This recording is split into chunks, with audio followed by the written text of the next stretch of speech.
don't want to discourage people from gathering, but do what you know is smart and keep those masks on when you're with people if you don't know if they're vaccinated. We want to make sure that they are following our directive that everyone in a school setting be wearing their masks. It's heartwarming to see people walking down the streets outdoors wearing their masks. I was there on the stage of Phantom the Opera. I wanted to go there because that's where masks were first really popularized. If you remember the Phantom, years before anybody else thought it was cool to rock a mask, the Phantom of the Opera had a mask on. So we were there, a lot of excitement. Went to baseball games, people being very smart again as well, and wearing their masks and making even outdoors in places where we congregate. You have to wear masks in schools, certain healthcare settings, correctional facilities, homeless shelters, our transportation hubs. Governor Kathy Hochul is now considering reinstating a pre-pandemic law. Yeah, that would actually ban people from wearing face masks.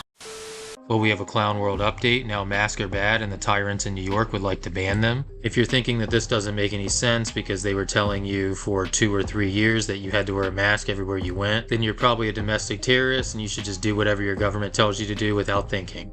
The actual reason that they're citing is crime, and of course New York has been a leftist hellhole with high crime for a very long time, so it's not really crime itself that is the reason they're doing this. I would more describe it as another move in the left-on-left battle that's currently happening within their party. The pro-Palestinian side of the party has become a complete menace to the party at large, and that's really what this boils down to. In a reversal from the COVID era, Governor Kathy Hochul is considering a partial mask ban on New York City subways due to an alarming uptick in anti-Semitic crimes. Raise your hands if you're a Zionist. On Monday night, a group of pro-Palestinian demonstrators donning masks infiltrated a subway car, taunting Jewish riders and urging them to get off the train. On Tuesday, police say vandals targeted the luxury apartment building where Brooklyn Museum director Ann Pasternak lives, smearing hate speech on the front entrance with red paint. Police released this surveillance video of the suspects. Surveillance video also captured another anti-Semitic incident happening on the Upper East Side. Watch as a U-Haul truck pulls up near the Palestinian Mission to the United Nations building on East 65th Street, unloads at least a dozen passengers who then litter the area with red paint and flyers which read in part, "Long live the Intifada." We will not tolerate individuals using masks to evade responsible for criminal or threatening behavior. My team is working on a solution, but on a subway, people should not be able to hide behind a mask to commit crimes.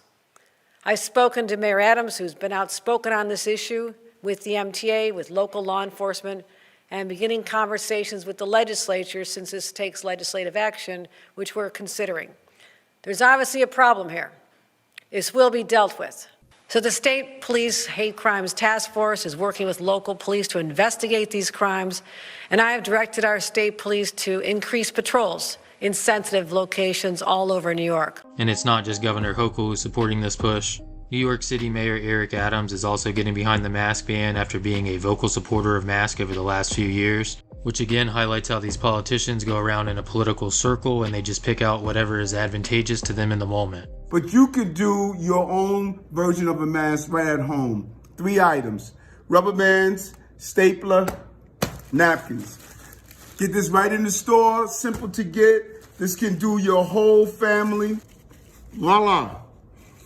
Nice mask, you can breathe through it. You won't spread coronavirus.